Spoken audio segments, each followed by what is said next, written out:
On this episode, a $10 a night campsite, $14, and a $19 one, doing the impossible in Florida and Georgia.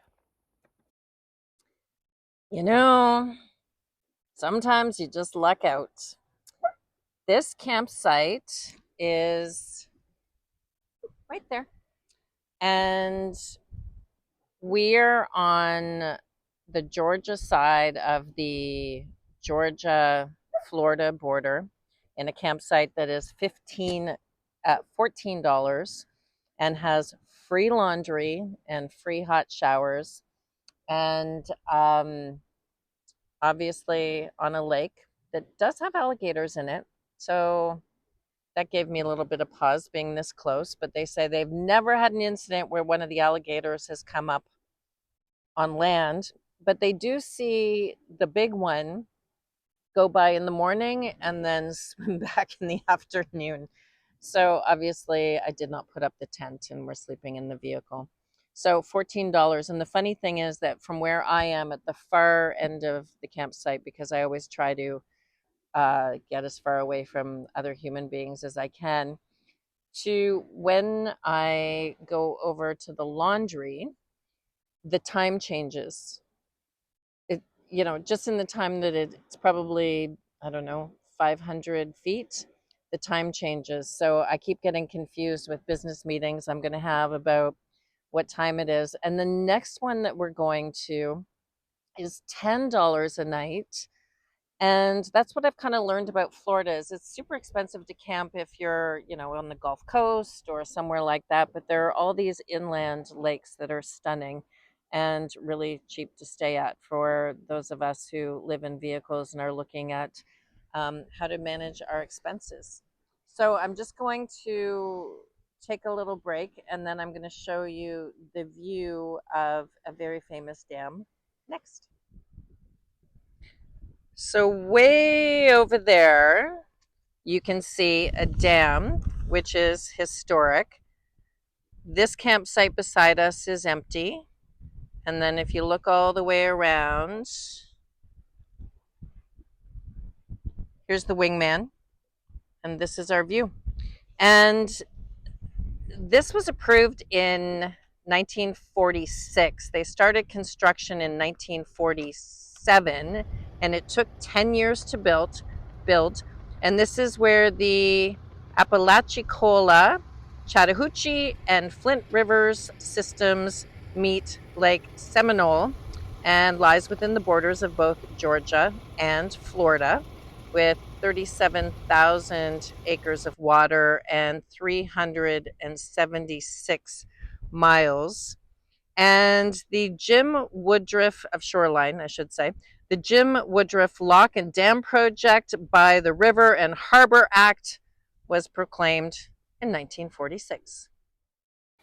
The views from here were extraordinary during the day, but check out what happens at night. It is truly, truly exquisite.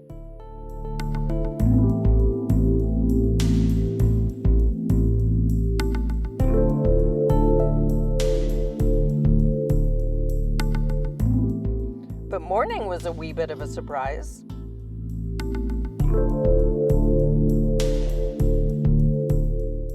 But then the sun came out and we had a perfect second day. So now we're going to go back 3 days to show you our $20 a night place where we stayed for an extra day because we loved it so much. Stay and Play the Cypress is in Vernon, Florida, and we were the only people there.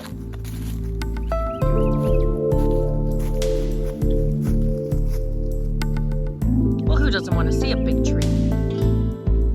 Well, I'm no expert in big trees, but the two that I showed you seem to be about the same height compared in terms of their bigness to the trees around them. So that's my best guess. Dogs are allowed off leash here, so this probably ranks as one of Buddy's favorite campgrounds of all time. And while it is off-grid, there is a porta-potty and garbage cans, and you can get clean water from the tap.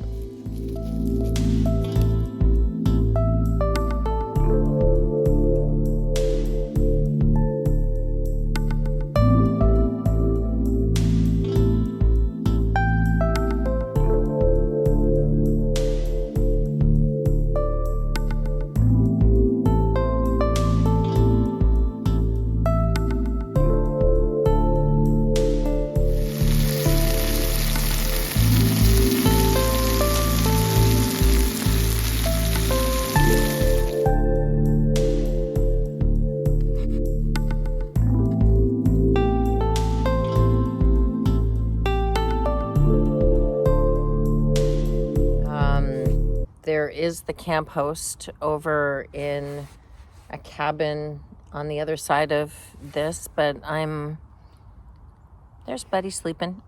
I'm directly on a little inlet off another major river. It's very peaceful. This is a work day for me.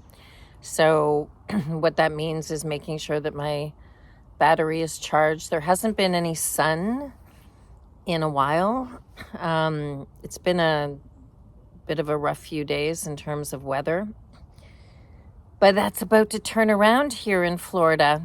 So I'm looking forward to that. I can't charge my solar simply because the sun is just starting to break through now. So charged it with my car engine so that I could do a podcast this morning. That's an announcement to come. And did drive 20 kilometers to a grocery store so that I could stock up. So just had breakfast burritos.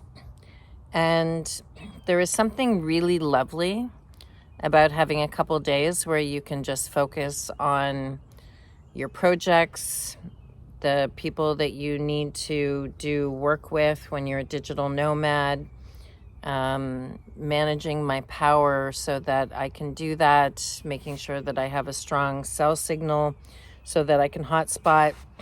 I don't put up my Starlink if I can use a hotspot. I haven't used my Starlink in months, actually, because I found it very helpful in national forests where there isn't a signal. But anywhere that I have a cell signal, I can hotspot and use my computer. So it's a really quiet day. I'm going to leave tomorrow and go further south into Florida. But yeah, every once in a while you just need, well, maybe not everybody. You just need to have some quiet time where you can get your thoughts together. So the podcast that I was just a part of is something that my business partner and I are announcing soon, along with some other women who have been really instrumental in this. And we're launching it on International Women's Day, but we're launching it on the 7th at a major event for women in the city that I'm from. And yeah, the interview with this podcaster out of Abu Dhabi was just transformative. She was talking about, I'm not going to ruin it all, but I will let you know when it's available for viewing. But she was talking about the struggles that women have, and particularly when they're perimenopausal or menopausal. And there was so much that she shared in that podcast that I thought, you know, is she talking just to me? Because everything that she touched on, I was like, oh, right. There's so much that happens to women. And as a woman that is doing a solo 20,000 kilometer trip through the United States and then living in my vehicle full time, there's just a lot that has to do with mental health. So every once in a while, when you're in a campground completely alone, it is time to reflect. And that's the joy of this lifestyle, is if you want to be alone, You can be alone. If you want to go to a meetup, you can go to a meetup. If you want to just be around other people and camped in, for the night in a truck stop or a Walmart parking lot, you can do that too. So I think the theory that I'm coming to is that this lifestyle enables you to choose on a daily basis what your life is and what you need on that day.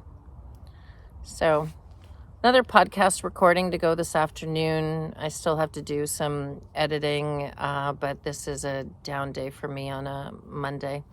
And it used to be like Saturday, well, I always worked weekends, but your days off were your days off. And now I get to pick whatever my days off look like and where and what kind of weather I want to chase.